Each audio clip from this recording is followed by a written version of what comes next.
Olá pessoal, tudo bem? Nós aqui de volta para falar com vocês agora sobre filmes. Obrigado por você acessar o canal da BV Filmes no YouTube, mas eu quero falar um pouquinho mais, rapidinho antes de começar o filme, para que você se inscreva.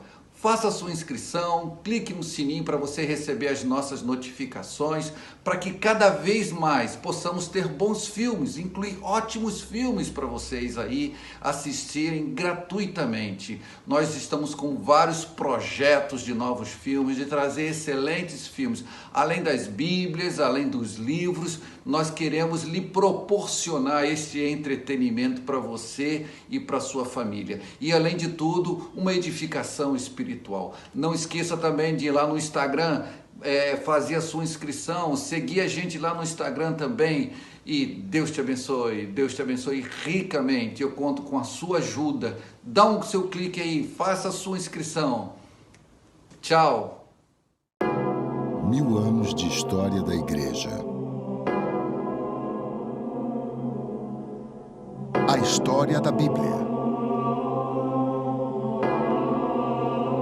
A Chama Flamejante, parte 2.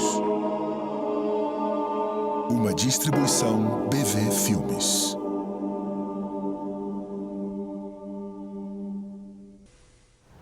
Vossa Majestade Imperial e sua corte exigem uma resposta simples. Aqui está, clara e sem rodeios. A menos que eu seja convencido do erro pelo testemunho das Escrituras ou pelo mais claro raciocínio, permaneço convencido pelas Escrituras às quais recorri e minha consciência cativa da palavra de Deus.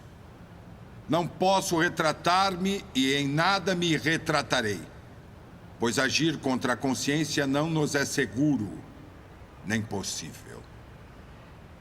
Aqui permaneço. Nada mais posso fazer. Que Deus me ajude. Amém.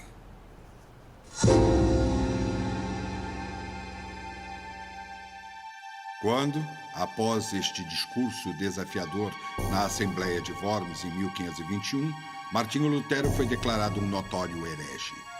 Seus inimigos pensaram que este seria o fim do novo e revolucionário movimento da Reforma. Como estavam enganados.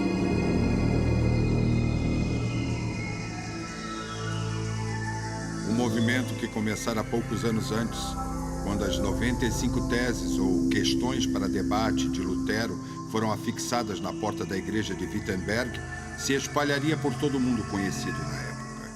E seus efeitos afetariam as vidas de incontáveis milhões por várias gerações.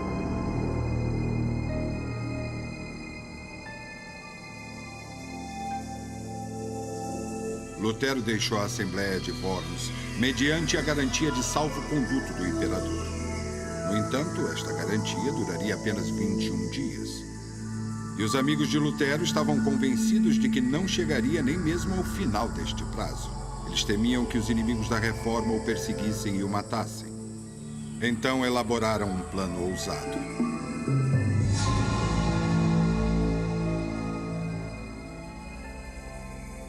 Num local afastado, próximo à floresta de Turíngia, cavaleiros mascarados cercaram a carruagem de Lutero, o capturaram e o levaram a cavalo ao castelo de Wartburg, nas proximidades.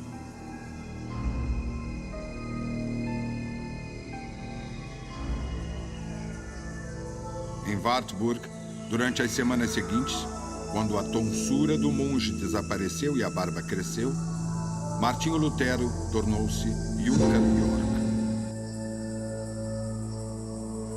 Agora, seguro do perigo e protegido por seus amigos, seu tempo poderia ser usado para avançar o movimento da reforma que crescia. Havia livros e panfletos a serem redigidos, ataques a serem elaborados contra os oponentes da reforma e uma tradução da Bíblia para o alemão a ser feita. Assim, num momento de grande perigo, a providência oferecia um abrigo ao homem que foi crucial para o sucesso da reforma. E ali nós o deixamos por um momento, enquanto voltamos os olhos para os acontecimentos em outro lugar.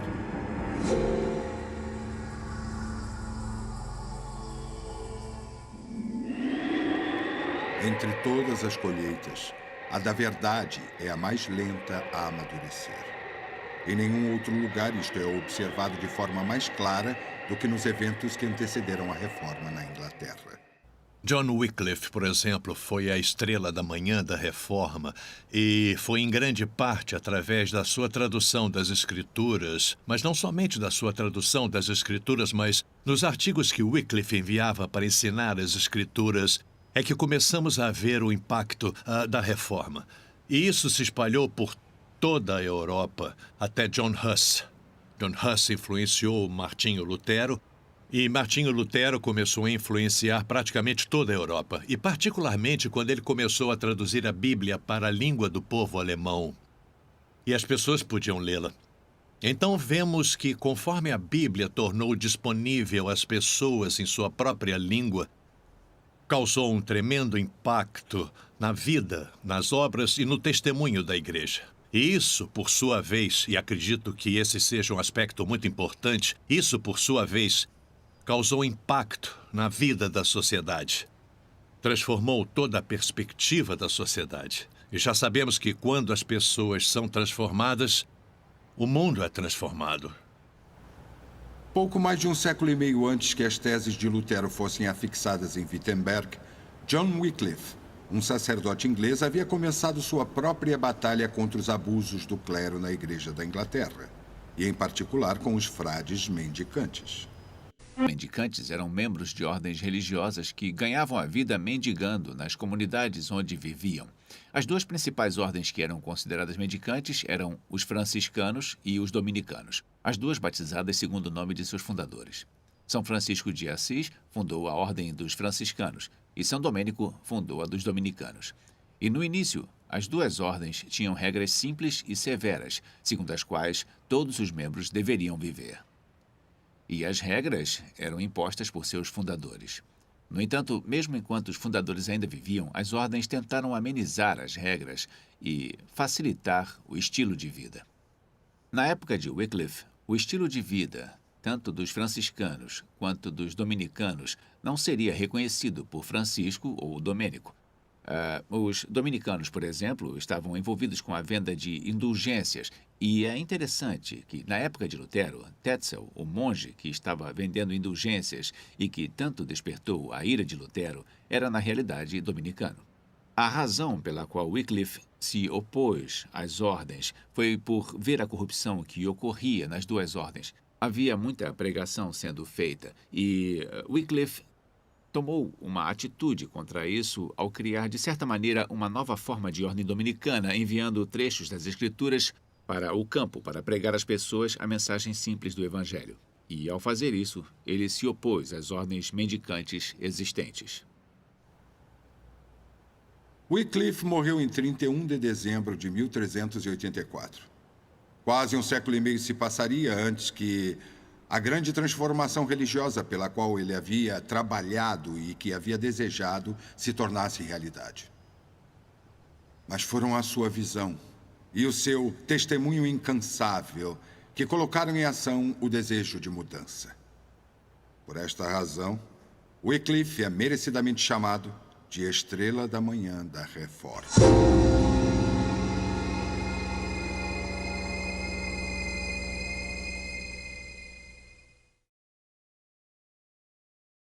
Embora Wycliffe estivesse morto, seu testemunho havia se espalhado por toda a Inglaterra. Seus discípulos, às vezes chamados de Wycliffitas, porém mais conhecidos como Lollards, percorriam o reino pregando o Evangelho. Como foi com o próprio Salvador, as pessoas recebiam com alegria esses pregadores simples e rudes. Em muitas cidades, soldados com armas em punho se misturavam às multidões, prontos para defender o pregador em caso de violência contra a sua pessoa. Alguns membros da nobreza também não se constrangiam em apoiar os pregadores de Wycliffe e se denominavam discípulos do Evangelho. Onde quer que os pregadores Lollards levassem a mensagem bíblica, seguia-se uma transformação de atitude. Maior espiritualidade entre o povo e, em alguns lugares, uma demonstração pública de devoção ao removerem os símbolos da idolatria. Esses sinais prometiam muito. Na realidade, aos olhos dos Wycliffitas, eles prometiam tudo.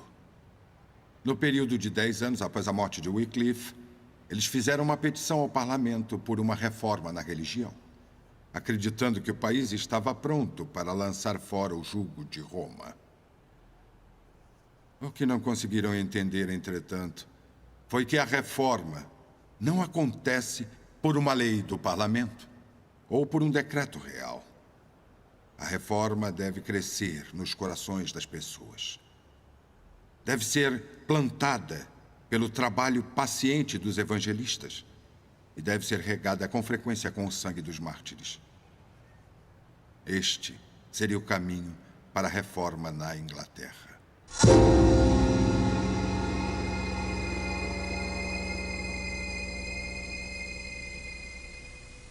Nos dias de Henrique IV, que era o rei naquela época, ele emitiu um decreto, que foi, na realidade, a primeira lei da Inglaterra e decretava que aqueles considerados hereges seriam queimados por sua heresia.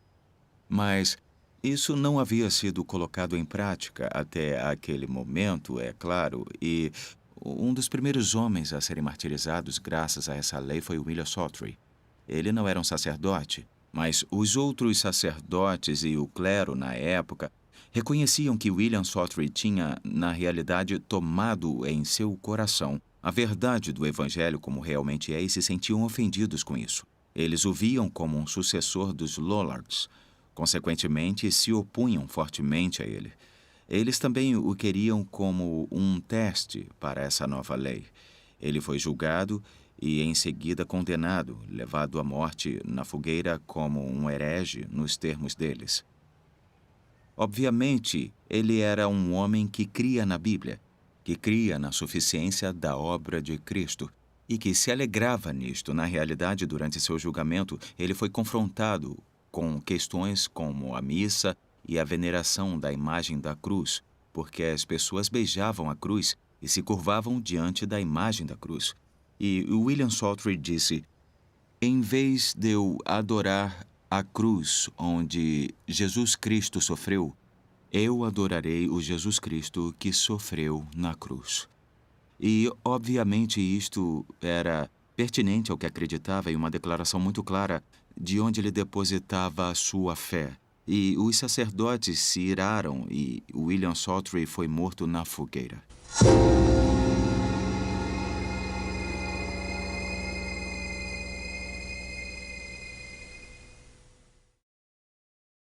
A Inglaterra, portanto, teve não apenas a grande honra de dar o primeiro reformador John Wycliffe, mas também teve a honra de dar o primeiro mártir do protestantismo, William Sawtry. Os nomes de muitos desses primeiros sofredores caíram no esquecimento, mas entre os nomes a quem a diligência dos relatos preservou está um homem leigo de Worcester, John Badby. Ele era um homem comum, um alfaiate, um homem que não tinha nenhum cargo específico na igreja. Era um trabalhador comum, mas também era um homem conhecido como fiel à doutrina dos Lollards e, assim como eles, ele era fiel seguidor de Cristo. E, simplesmente por isto, ele atraiu a animosidade da igreja na época. Ele foi julgado diante do arcebispo, por mais estranho que seja. Parece ser uma maneira exagerada de lidar com um homem comum. Mas durante a investigação e interrogatório, um fato marcante foi que John Badby demonstrou ter um excelente conhecimento das verdades bíblicas. Na verdade, quando ele estava sendo interrogado, as autoridades perceberam que as pessoas que o ouviram estavam sendo profundamente afetadas pelo que ele dizia, como se ele estivesse pregando um sermão. E elas prestavam muita atenção a esse excelente sermão. Então, as autoridades da igreja interromperam seu discurso. E ele não pôde continuar. E, é claro, o condenaram e o levaram à morte na fogueira.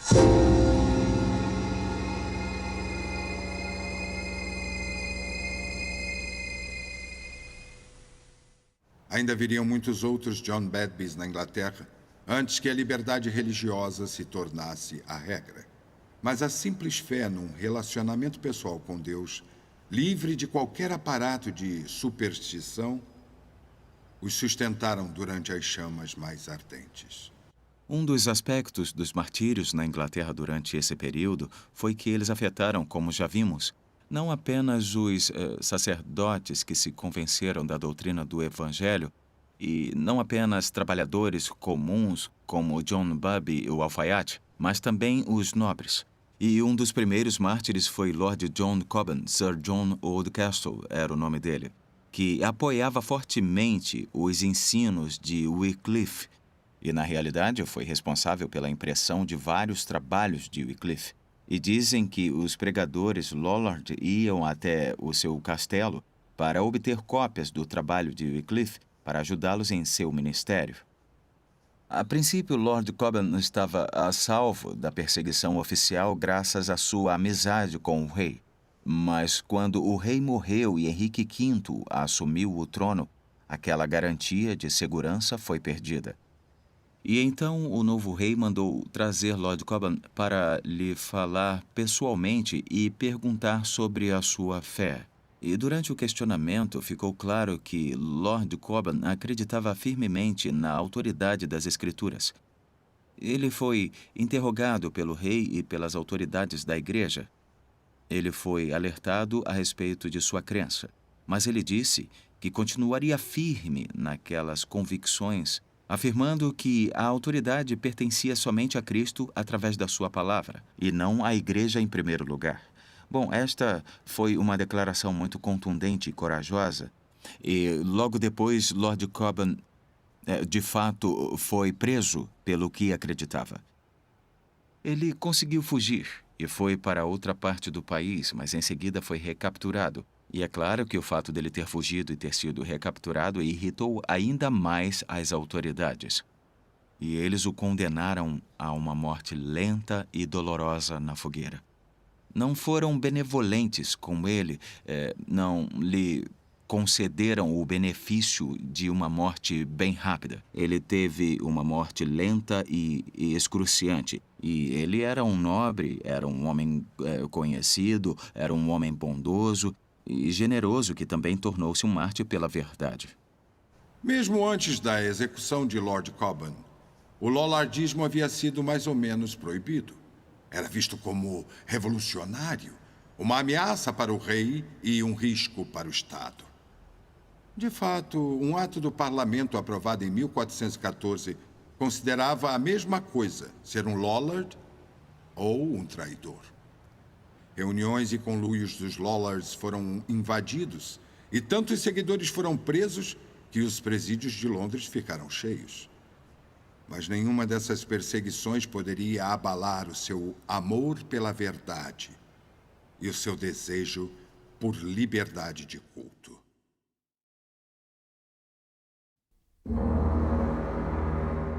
Mas esses primeiros fiéis viram apenas o início de muitas dessas coisas. Estava apenas amanhecendo. O dia claro ainda estava distante. Aquelas luzes brilhantes que Deus havia ordenado que iluminassem os céus da sua igreja no século seguinte ainda não haviam surgido. A névoa e as sombras da noite, que ainda não haviam desaparecido por completo, ainda se faziam presentes em muito. Mas uma pequena porção, a seu ver, estava banhada de luz.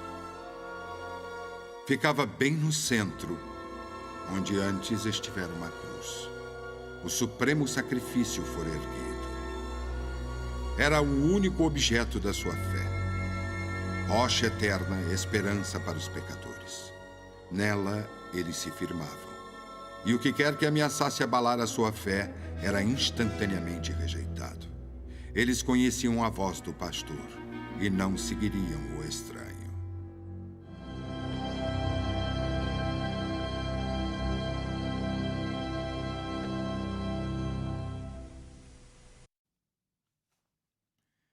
A maré da verdade subiria e desceria por quase 3 séculos, antes que a liberdade civil e religiosa fosse posse legítima de todo homem e mulher da Inglaterra. Foi uma dura batalha. Os campos que temos hoje custaram um alto preço. Pago com sacrifício humano, privação e sangue.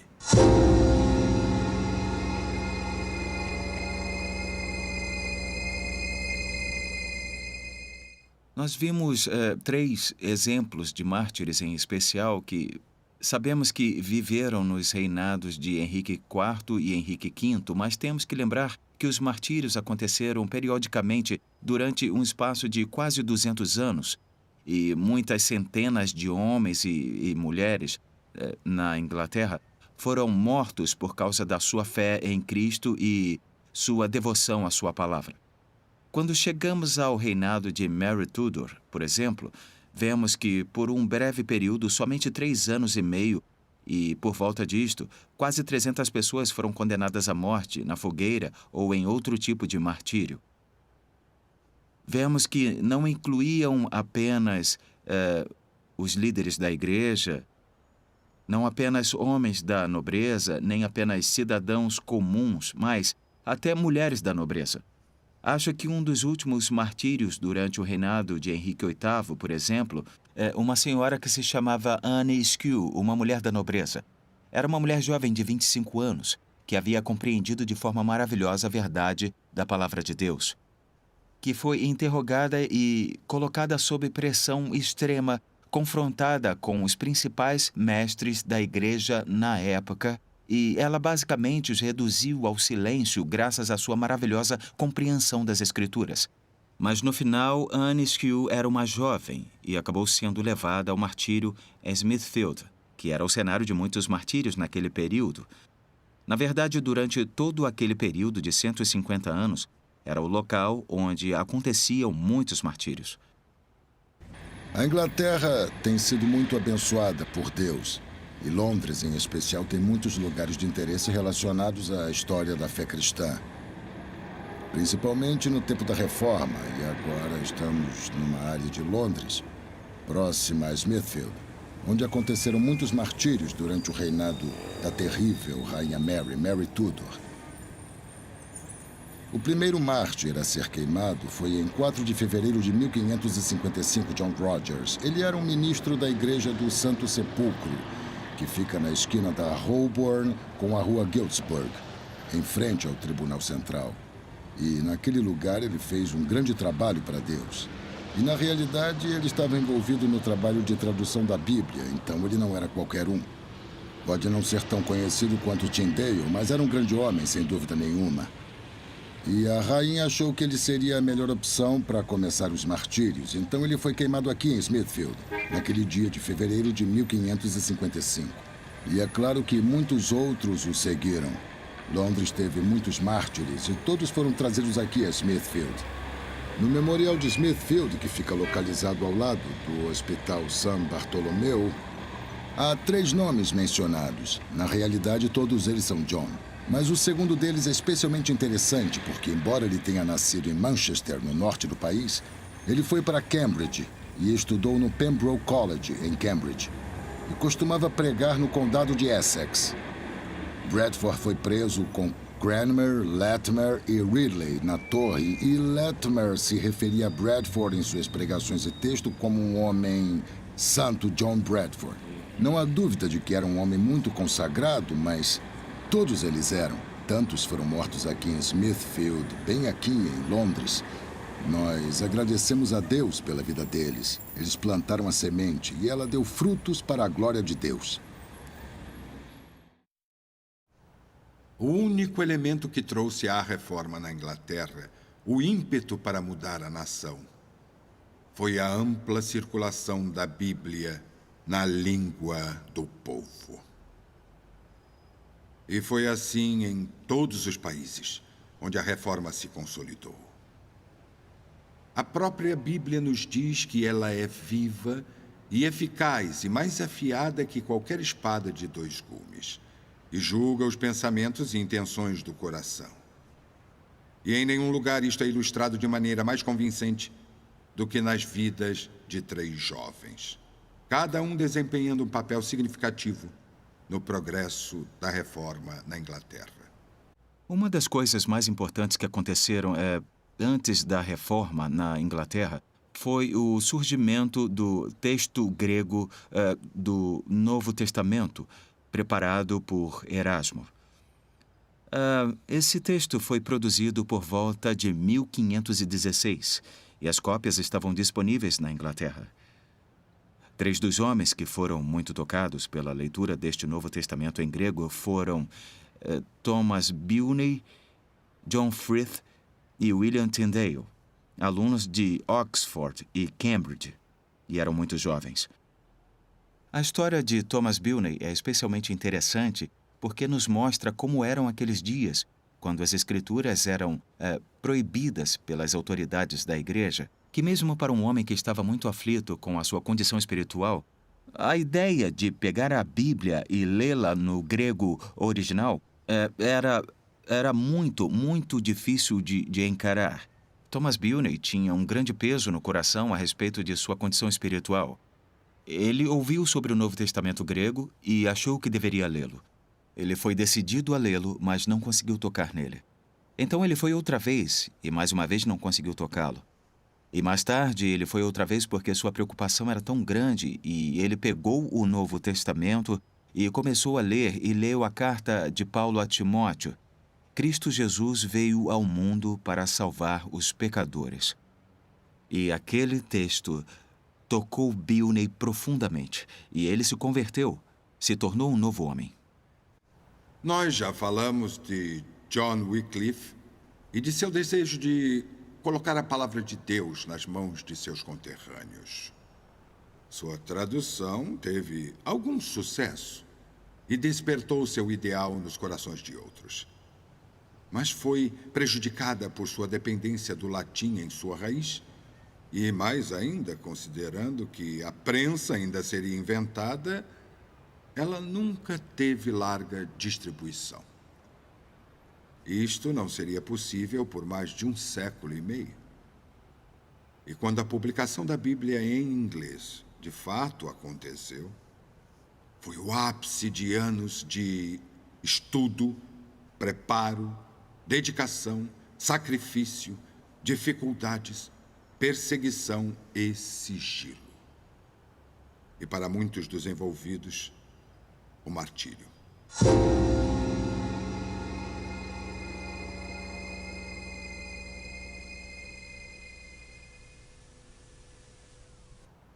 O principal arquiteto deste imenso projeto foi o jovem acadêmico de Gloucester, William Tyndale. Houve um programa recentemente em que tentaram identificar o homem mais influente do milênio. E um homem chamado Shakespeare foi escolhido, e todos o conhecem. Mas eu acho que deveriam ter escolhido William Tyndale. William Tyndale se sobressaiu em tantas áreas de sua vida.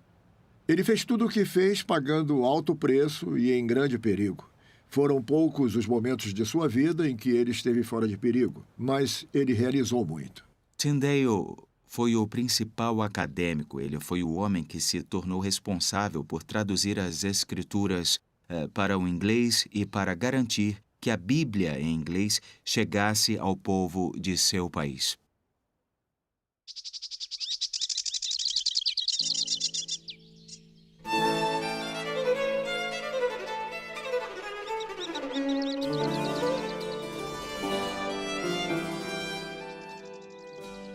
Tyndale cresceu em Gloucester.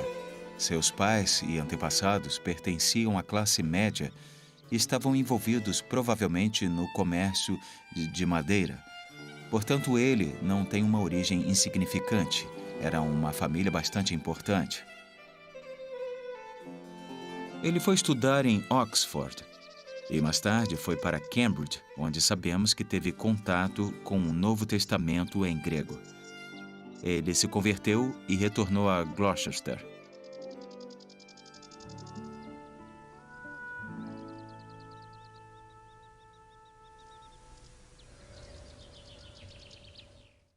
Ele começou a trabalhar como tutor dos filhos de um nobre chamado Sir John Walsh e viveu com eles em Sober Hall. A família Walsh era muito hospitaleira.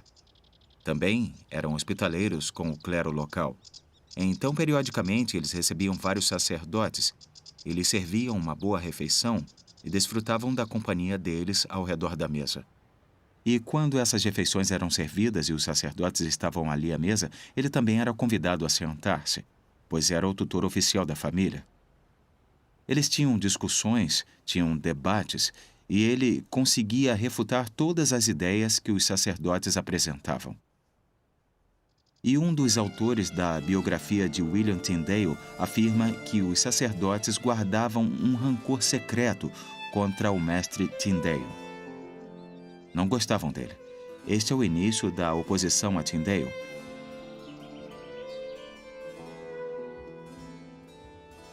Entretanto, logo Tyndale percebeu que o que a Inglaterra precisava era ter a Bíblia na língua inglesa, disponível ao povo. Ele conversou com alguns sacerdotes locais e, quando discutiam sobre a Bíblia ou sobre a igreja, esse sacerdote em especial disse: seria melhor ficar sem as leis de Cristo do que ficar sem as leis da igreja. Estas palavras alarmaram Tyndale profundamente. E ele percebeu que não haveria resposta na igreja. O importante era ter a Bíblia na língua inglesa para o povo. E conforme crescia este sonho, ele se tornava um fardo para ele e ele decidiu que faria esse grande trabalho de tradução. Tyndale argumentava. Os profetas do Antigo Testamento falavam na língua dos homens aos quais se dirigiam. Os cânticos do templo eram cantados na língua da nação hebraica. E as epístolas de São Paulo foram escritas na língua daqueles que as recebiam. Porque o povo da Inglaterra não teria os textos de Deus em sua língua materna. Se Deus poupar minha vida, antes que se passem muitos anos, eu farei com que o jovem que conduz o arado saiba mais sobre a palavra de Deus do que os sacerdotes. Ele deu ao jovem no arado a Bíblia, numa língua que ele podia entender. Até então, somente o sacerdote sabia latim e, portanto, podia ler a Bíblia para o povo. Mas as pessoas comuns, os jovens no arado, os homens e mulheres daquela época, não sabiam ler ou a Bíblia não estava disponível em sua própria língua. E Tyndale prometeu que tornaria a Bíblia acessível a eles, para que eles pudessem ler e não teriam que sair para ouvir o sacerdote. E assim não teriam que ter os textos ditados, mas poderiam ler a Bíblia eles mesmos. Ele era extremamente capacitado para isso, tinha uma fantástica habilidade linguística. Conta-se que no final da sua vida, ele era capaz de traduzir fluentemente em 7 línguas além do inglês. E naquela época, o hebraico ainda não era ensinado. No contexto universitário, ele aprendeu muitas destas línguas sozinho. Era um excelente linguista. Podemos dizer que era extremamente capacitado segundo a providência de Deus para esse grande trabalho para que foi chamado. Então ele decidiu que a Bíblia deveria ser traduzida para o inglês. Mas para fazer isto era necessário ter a aprovação de um bispo, porque havia a lei que proibia a tradução da Bíblia para o inglês. A única maneira de fazer isto oficialmente era através da aprovação de um bispo.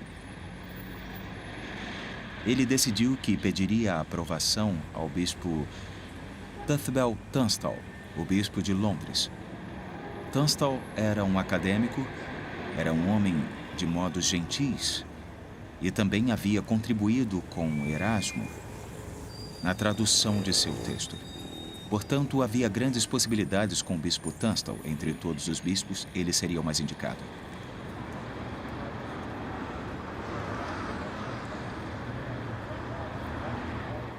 Tyndale foi com grande esperança de que Tunstall concordaria em apoiá-lo na tradução do Novo Testamento grego para o inglês.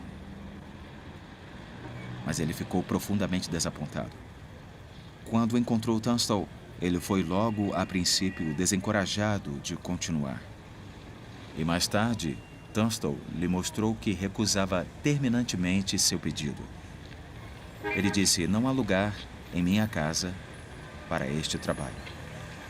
Assim, Tyndale percebeu que a possibilidade de conseguir a aprovação para começar o trabalho de tradução não existia. Tyndale não teve outra opção a não ser seguir, com o coração pesado, o conselho de seus amigos de fugir de Londres. Compreendi finalmente, ele disse.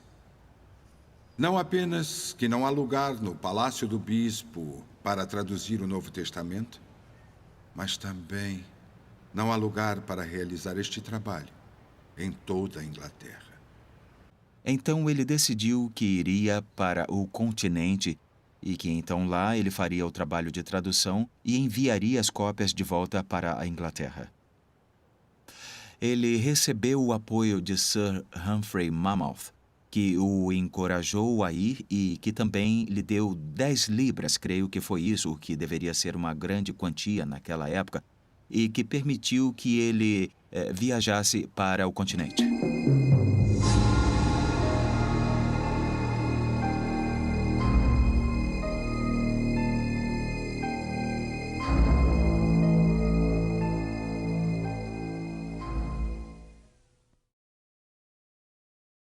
Enquanto Tyndale atravessa o mar, vamos voltar nossa atenção por alguns instantes ao que está acontecendo na Inglaterra que ele deixou para trás. Os escritos de Martinho Lutero eram contrabandeados para o país e estavam disponíveis a muitos. A eloquência de suas palavras, devidamente sustentada pelo heroísmo de seus feitos, despertou a atenção do povo inglês. Sua nobre defesa na Assembleia de Worms agitou corações corajosos. E decidiram acompanhar a carreira do monge alemão com interesse. Outra pessoa também estava observando. E entrou na arena com ousadia para enfrentar o intruso do continente. E este não era ninguém, além da figura nobre do rei da Inglaterra, Henrique VIII.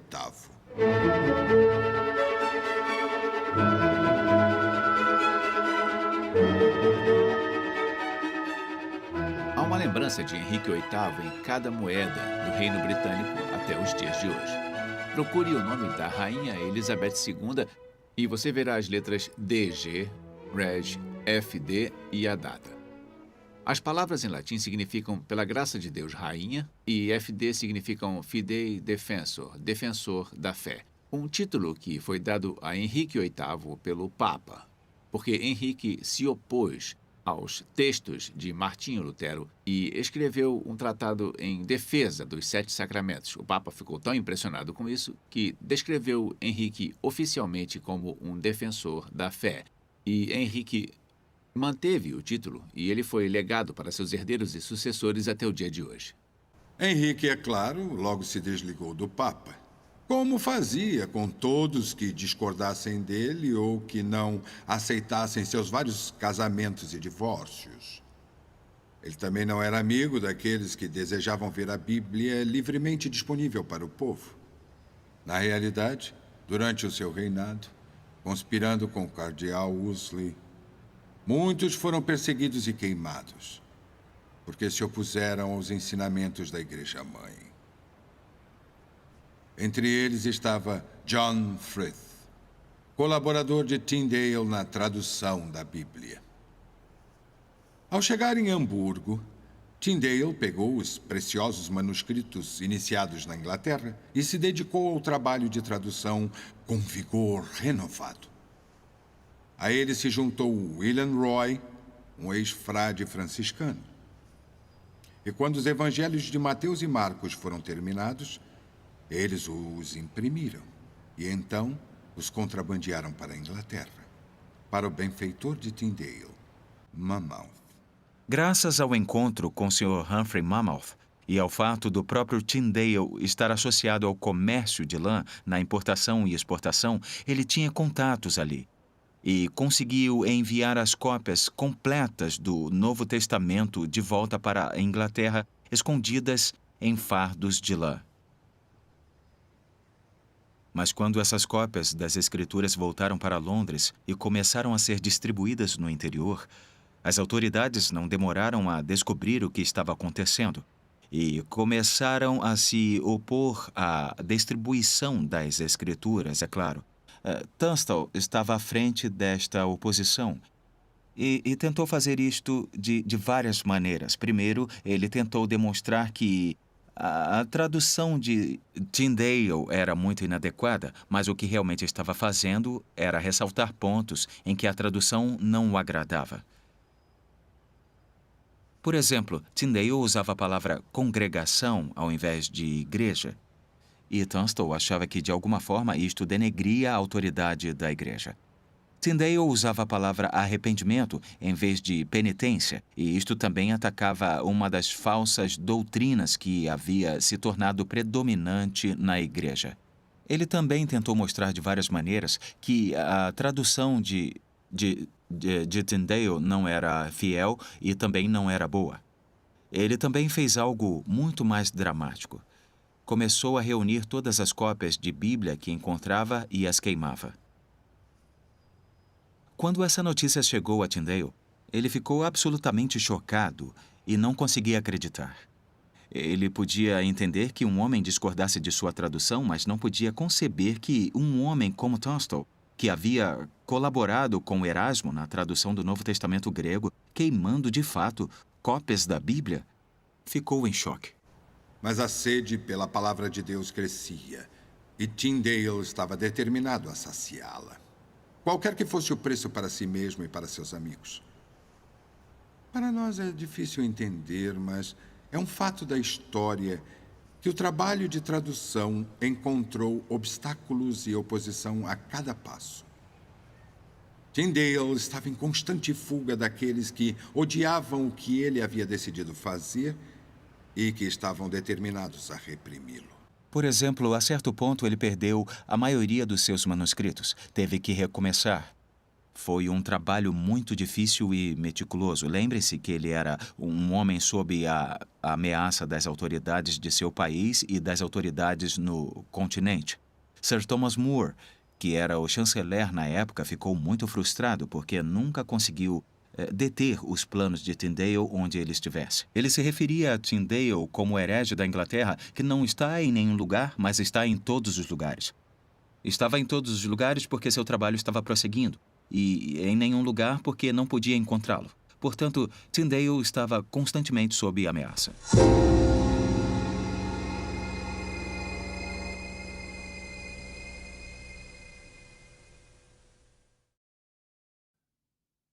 No final de 1525, o gigantesco trabalho foi concluído. 15.000 cópias do Novo Testamento de Tyndale foram contrabandeadas para a Inglaterra, onde foram recebidas com entusiasmo. O que estão familiarizados com a versão autorizada estão, na realidade, lendo muitas frases que o próprio Tyndale cunhou.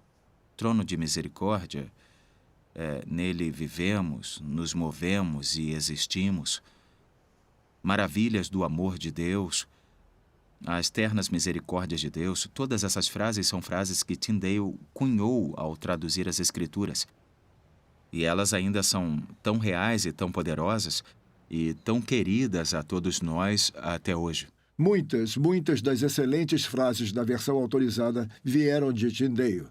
E as palavras que ele usou, a linguagem que usou, nós também sabemos das pessoas que vivem em Gloucester, que ele usou muitos dos coloquialismos daquele lugar. E sabemos que hoje podemos discerni-los e detectá-los na versão autorizada, hoje, que era a maneira como eles falavam na época. Ele queria que as pessoas tivessem uma Bíblia que pudessem entender, então usou os mesmos coloquialismos. Mas, ao mesmo tempo, Tyndale tem o crédito de ter sido o mais fiel tradutor do Novo Testamento que já existiu, porque é uma tradução literal das línguas originais e, na realidade, não há melhor tradução do que a dele para aquelas palavras. Ele acertou no significado e na poesia, e o grande valor de Tyndale e da versão King James é que sua poesia é memorável, é linguagem que fica impressa em nossas mentes e nós vamos nos lembrar dela.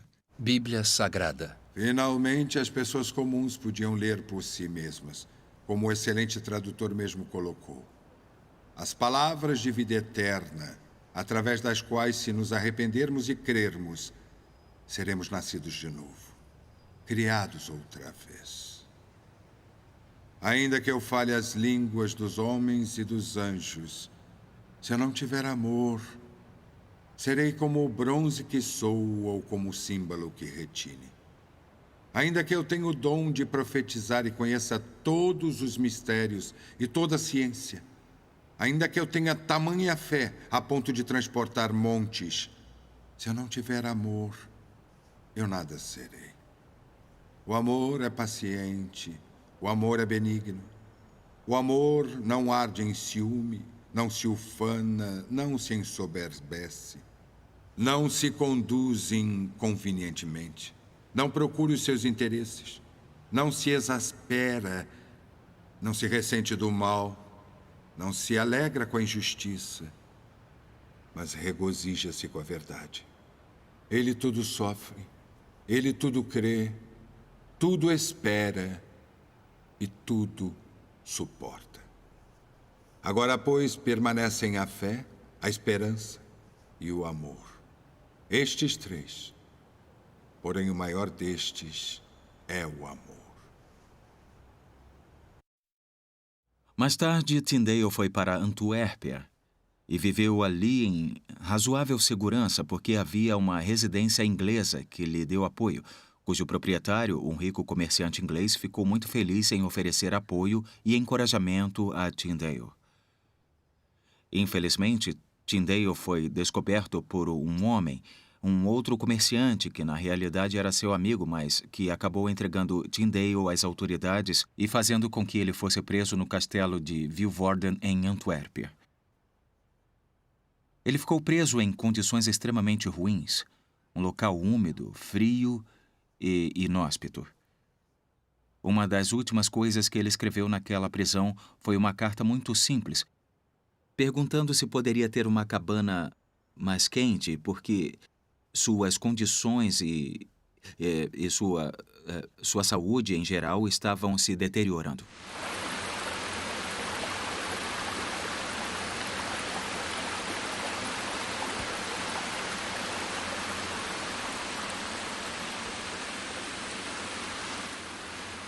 A igreja, na realidade, veio a ele e o tirou da cela e o excomungou em público. Houve uma cerimônia de excomunhão.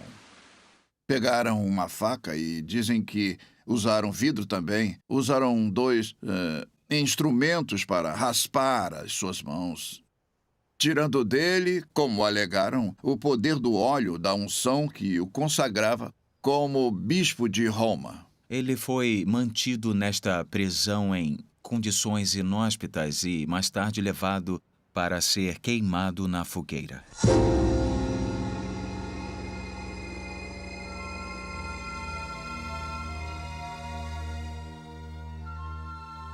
Este é o desenho no livro dos Mártires de John Foxe, do martírio de William Tyndale. Primeiro o estrangularam e depois queimaram. Isso era comum. Somente os mártires anabatistas eram queimados sem o estrangulamento. Então colocaram uma corda em seu pescoço e a ponta da corda passava pelo mastro atrás dele. Havia uma corrente em sua cintura. E o executor vinha por trás dele e, com toda a sua força, puxava a corda e o estrangulava repentinamente. Então acenderam o fogo e queimaram o corpo de William Tyndale, fazendo dele um mártir pela causa.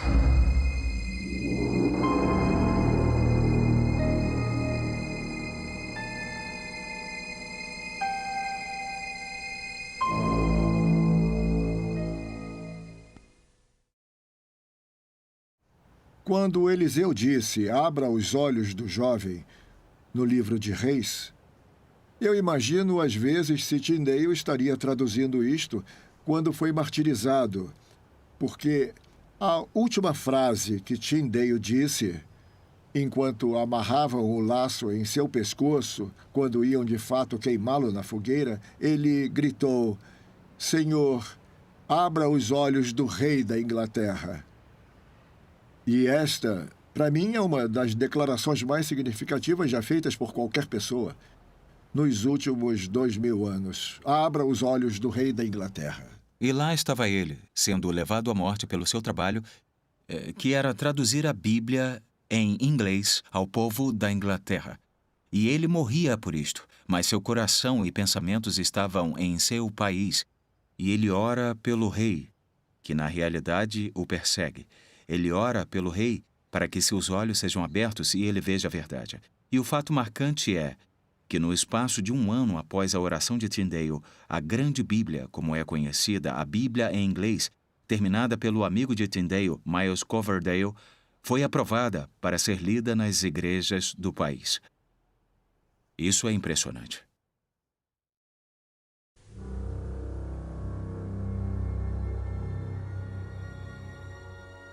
William Tyndale estava morto. Na misteriosa providência divina, não lhe foi permitido viver para ver a transformação que seu trabalho provocou nas vidas de seu povo. Mas depois de Tyndale, a Inglaterra nunca mais foi a mesma. Ele acendeu uma tocha, cujos raios brilhantes iluminaram todo o país.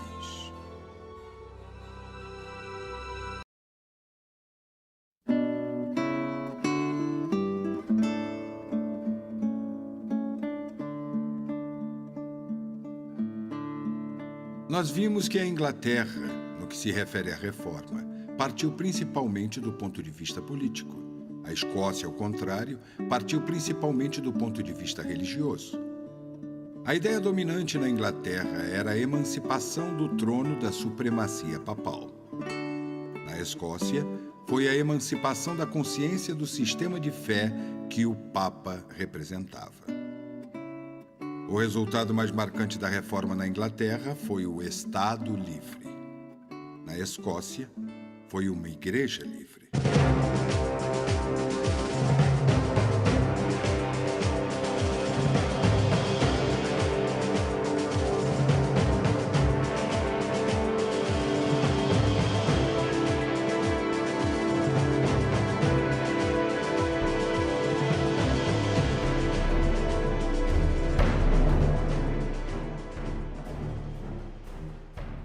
Durante muitos anos, a Escócia havia se preparado para o papel que desempenharia no grande movimento do século XVI.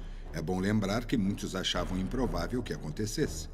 Separados do resto da Europa pela cultura e também pela distância, não era uma das regiões mais hospitaleiras. Sua costa rochosa era constantemente atacada por um mar turbulento. Suas grandes montanhas estavam sempre encharcadas pela chuva e envoltas em brumas. Suas planícies abandonadas aos pântanos. A terra nunca havia sido conquistada pelo arado ou ferida pela foice. Era a habitação de tribos selvagens com ritos assustadores e deuses pagãos. Mesmo os romanos, que pelo poder da espada deram aos habitantes da Escócia seu primeiro contato com a civilização, conseguiram poucos convertidos ali.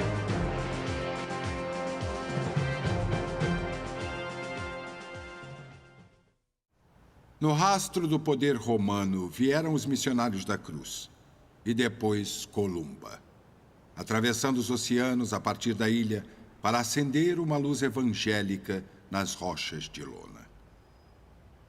Mas foi o século IX que deu o primeiro passo para preparar a Escócia para a glória que aguardava 7 séculos depois.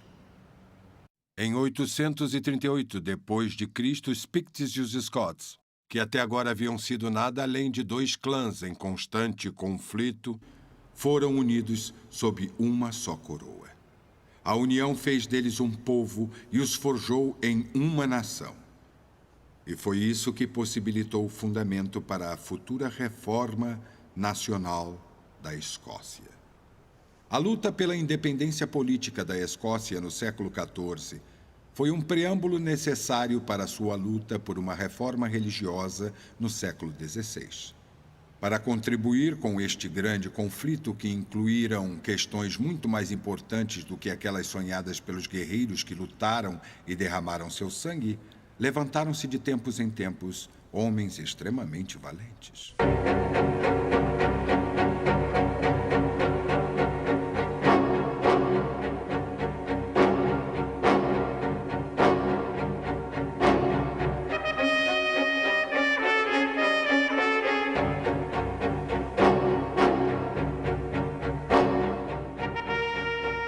A memória imortal de Sir William Wallace. A partir de uma perspectiva política, o grande patriotismo de William Wallace e o braço forte de Robert de Bruce mantiveram a porta aberta para Knox. Em Bannockburn, Eduardo da Inglaterra entendeu, quando viu seus valentes cavaleiros e arqueiros ferozes caírem diante das grandes espadas e machados de batalha dos escoceses, que, embora ele inundasse toda a Escócia com o sangue de ambos os reinos, ele nunca teria êxito em privar este pequeno país de sua nacionalidade e soberania.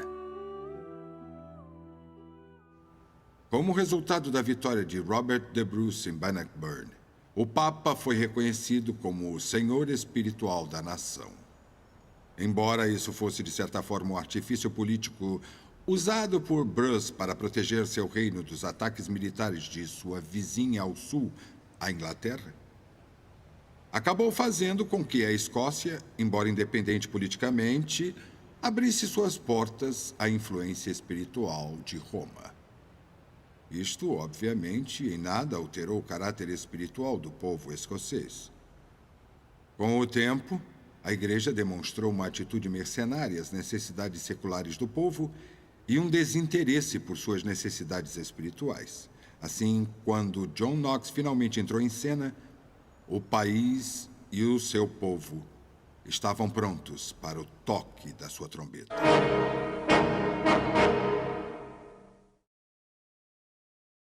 É com John Knox que nós temos uma grande dívida. Foi John Knox quem trouxe uma nova dignidade, não apenas à nação escocesa, mas também ao povo da Escócia.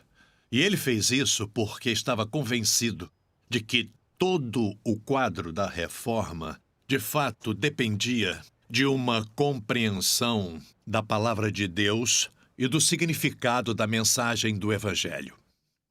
Mas precisamos voltar no tempo outra vez, apenas alguns anos, para entender o cenário da chegada de Knox. O homem que, humanamente falando, mudaria o rosto e a sorte da Escócia como nenhum outro. Um dos aspectos fascinantes da história da Reforma é ver as pessoas que Deus levantou para serem reformadores. Há 3 homens em particular que desempenharam um papel importante na história da Reforma. Patrick Hamilton, que foi um jovem mártir morrendo aos 20 e poucos anos em St. Andrews. Sua fé era tão marcante que as pessoas diziam que o odor de Patrick Hamilton infectou todos por onde passou, se referindo à fumaça do seu martírio, do fogo que o queimou. E depois temos George Wishart, que veio pouco depois de Patrick Hamilton. E George Wishart era professor. E George Wishart foi quem influenciou o terceiro homem do trio. E este foi John Knox, porque foi através da amizade, da pregação e dos ensinos de George Wishart que John Knox veio a compreender a fé reformada. Patrick Hamilton, um dos 3 homens mencionados, havia abraçado a causa da reforma quando estudava no continente e desejava trazer a mensagem aos seus conterrâneos. Mas havia perigos e ele estava ciente.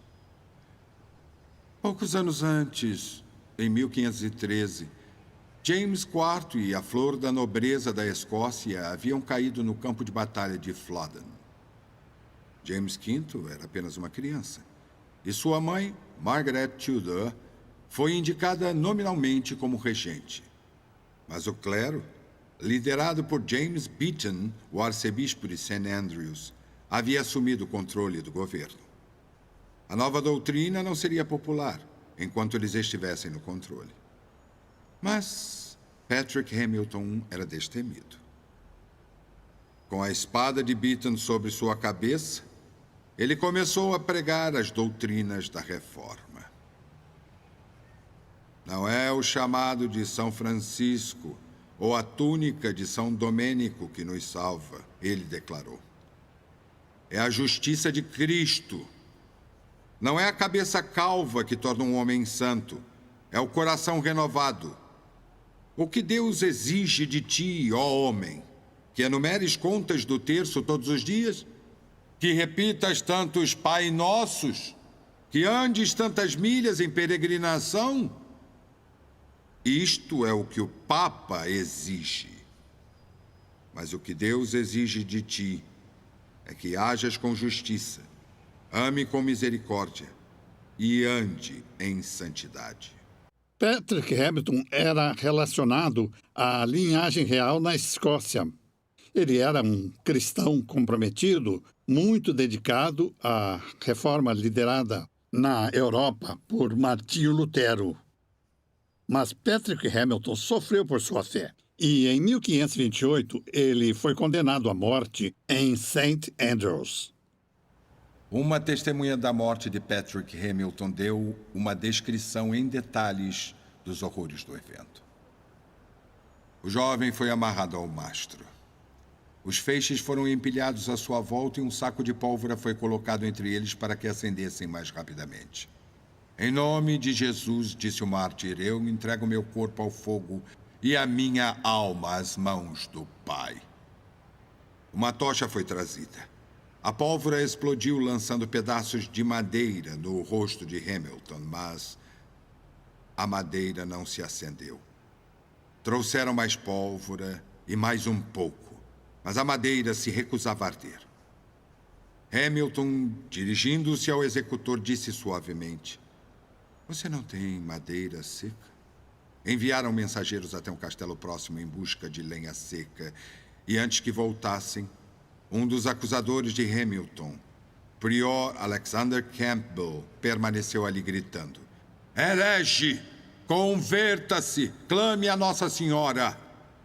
Hamilton o repreendeu, e as chamas começaram a envolver seu corpo. As últimas palavras que ele disse foram: "Quanto tempo, Senhor, as trevas dominarão este reino? Quanto tempo sofreremos a tirania dos homens? Senhor Jesus, receba meu espírito." Sua morte trouxe um grande avivamento no interesse pelas coisas espirituais. E os inimigos da verdade e da justiça declararam que Patrick Hamilton deveria ter morrido em outro lugar, porque seu odor havia afetado todas as pessoas que o sentiram. Significa que depois da morte de Hamilton, havia aqueles que estavam totalmente comprometidos aos princípios da reforma. A morte de Patrick Hamilton foi seguida por muitos outros martírios. E o sangue que derramaram trouxe muitos frutos. Para cada mártir que morria, um pequeno grupo de discípulos surgia em seu lugar. A execução ilustre seguinte foi a de George Wishart, aproximadamente 17 anos depois de Hamilton. Entre as mortes de Hamilton e Wishart, James V havia morrido desiludido, depois que o exército escocês sofreu uma derrota terrível na Batalha de Solway. Sua filha e sucessora, a princesa Mary, tinha apenas 8 dias de vida quando James morreu. Portanto, um regente foi indicado. Lord Hamilton, conde de Arran, aparentemente apoiava a reforma, mas na realidade demonstrou ser fraco e sem compromisso. Entretanto, durante a sua regência, pelo menos uma boa lei foi aprovada. O ato que tornou legal a todos os súditos do reino a leitura da Bíblia numa língua que compreendessem. É muito significativo, no contexto da Escócia, que, por volta de 1520, as autoridades tentassem enfraquecer esse princípio.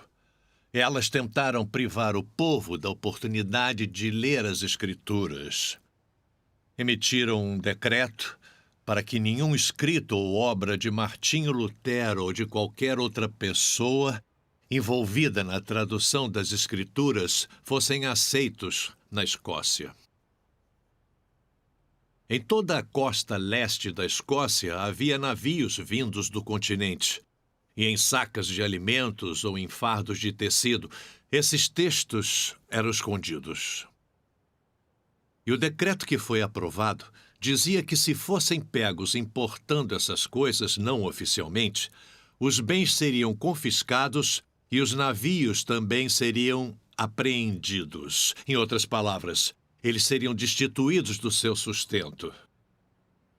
Mas quando a reforma começou a criar raízes, vemos que uma das primeiras coisas que foram alcançadas foi que a Bíblia deveria estar disponível ao povo em sua própria língua.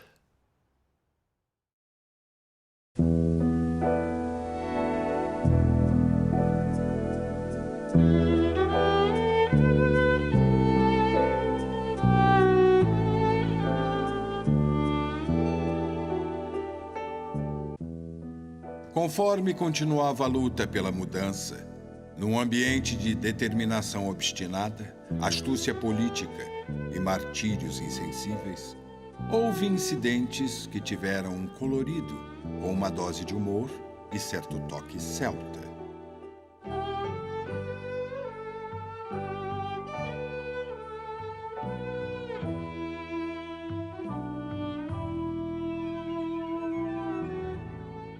David Straighten era um homem de Forfarshire que não tinha qualquer interesse em religião ou no futuro da reforma, mas acabou entrando em conflito com o prior de St. Andrews sobre deveres ou impostos eclesiásticos. A propriedade de Straighten ficava próxima ao mar e o que ele mais apreciava era ir para o oceano e retornar com o barco cheio dos ricos frutos do mar. O prior exigiu seu dízimo, a 10ª parte do que Straighten havia pescado, mas Straighten lançou 10% dos peixes de volta ao mar. E bruscamente disse ao prior que recolhesse seu dízimo, de onde ele havia achado os peixes. Infelizmente, o humor transformou-se em horror, quando por este comportamento audacioso, Straighten foi condenado por heresia. E então veio o mais famoso dos escoceses, ou seja, John Knox. John Knox nasceu, na verdade, em 1505, mas a partir de 1550, ele assumiu uma posição contra a Rainha Mary, que, naquela época, perseguia os fiéis na Inglaterra. Ele havia ido à Europa, onde teve contato com o famoso João Calvino. Knox voltou à Escócia, convencido de que os princípios da reforma estavam certos. E, comprometido com esses princípios bíblicos, ele começou o movimento que ficou conhecido como a Reforma na Escócia. Se houve um homem com todas as qualidades necessárias para travar uma guerra contra os inimigos da verdade e para persuadir as massas quanto ao valor de uma causa, esse homem foi John Knox. Pregador poderoso, um professor capaz e um organizador nato. Assim que se convenceu dos méritos da causa da reforma, ele a promoveu com todas as suas forças e a defendeu contra todos os opositores. John Knox foi chamado por Deus para ser o líder da igreja na Escócia. Ele não entrou em cena imediatamente. George Wishart foi morto em 1546, mas John Knox não apareceu de fato em cena na Escócia até 1559. John Knox nasceu no ano de 1505, em East Lothian, numa cidade chamada Haddington. E ali ele foi à escola, onde se destacou no início de sua educação, logo dominando o latim. Em seguida, seu pai o enviou à Universidade de Glasgow. E ali, mais uma vez, ele se destacou com sua mente brilhante. E, enquanto ele estava na universidade, ele entrou em contato com os escritores antigos, Jerome e Agostinho, e, com sua mente despertada por aquele tipo de ensinamento, ele mesmo procurou saber sobre esses escritores e, ao estudá-los, ele descobriu que eles baseavam todos os seus princípios na palavra de Deus. Isto levou Knox às Escrituras E, através do seu estudo das Escrituras, ele veio a abraçar a fé reformada e evangélica. Glasgow tornou-se um lugar perigoso para um protestante naquele momento da história. Então ele voltou a East Lothian, onde se tornou um professor particular, ou tutor. Nesta ocupação, ele conheceu George Wishart, que havia voltado à Escócia em 1544. E, graças ao ensino particular de Wishart e seus sermões em público, a fé de Knox se fortaleceu, e ele mesmo tornou-se capaz de propagar a verdade. Mas antes que isto acontecesse, o povo deveria estar preparado. E antes que John Knox pudesse, de fato, liderar o povo à reforma, ele primeiro teria que servir como aprendiz. Tanto para o povo quanto para o futuro líder, seria difícil. Certa manhã de sábado, no final de maio de 1546, o castelo de St. Andrew foi surpreendido por um grupo de homens determinados. E o cardeal Beaton foi assassinado. Este foi um ato de violência que a reforma não necessitava e do qual não se beneficiou. Com o tempo, o povo aprenderia que as armas da Igreja de Cristo não eram espadas e lanças, mas a palavra de Deus e a pregação do seu evangelho. Esses conspiradores atiraram o corpo do cardeal Beaton pela janela numa vala. Os reformadores condenaram esse ato, embora o cardeal fosse culpado de muitos crimes terríveis. Esses conspiradores tomaram posse do castelo e ficaram sitiados pelas autoridades num cerco de muitos meses. As autoridades mais tarde se retiraram, e o castelo tornou-se um abrigo para os amigos da reforma, um refúgio para os perseguidos. E, mais tarde, o próprio Knox chegou ao castelo e ali foi muito bem recebido na primavera de 1547. Knox foi imediatamente assediado pelos moradores do castelo, que o reconheciam como a pessoa mais qualificada para ser seu líder espiritual. Ele hesitou, eles insistiram, e quando ele finalmente concordou, começou a trabalhar com todo o fervor. Logo, ele estava propondo uma reforma muito mais radical do que Patrick Hamilton ou George Wishart jamais teriam sonhado. O primeiro sermão que Knox pregou no castelo definiu todo o tom da reforma na Escócia. No sermão, ele declarou que o Papa era o Anticristo. Este era um termo usado pela maioria dos reformadores. E quando ele usou esse termo, não tinha um tom depreciativo ou abusivo, mas queria apenas expressar claramente que eles pensavam que a Igreja de Roma estava ocupando o lugar de Cristo, não contra o Cristo. Esse é um termo bíblico que aparece em 1 João e é usado ali em contexto e significa no lugar de Cristo. Na realidade, um dos títulos que o Papa de Roma reivindica, o vigário de Cristo na Terra, tem o mesmo significado, porque a palavra vigário significa representante. Por isso, aquele termo se aplica perfeitamente com o que Knox quis dizer, o que a Confissão de Westminster afirma e o que as igrejas de hoje afirmam quando usam o mesmo termo em referência à Igreja de Roma ou ao papado. Knox adotou uma abordagem um pouco diferente da de alguns reformadores anteriores a ele. Eles pensavam seriamente em cortar 1 ou 2 ramos da árvore do papado. Mas Knox, com o machado na mão, veio para derrubar o que ele considerava ser uma árvore prestes a cair.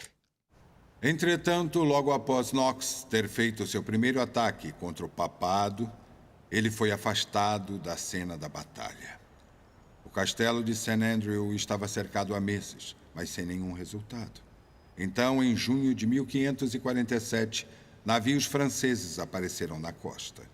Em poucas horas, o castelo caiu. E todos os que ali estavam, incluindo Knox, foram levados a bordo das galés francesas para o trabalho escravo.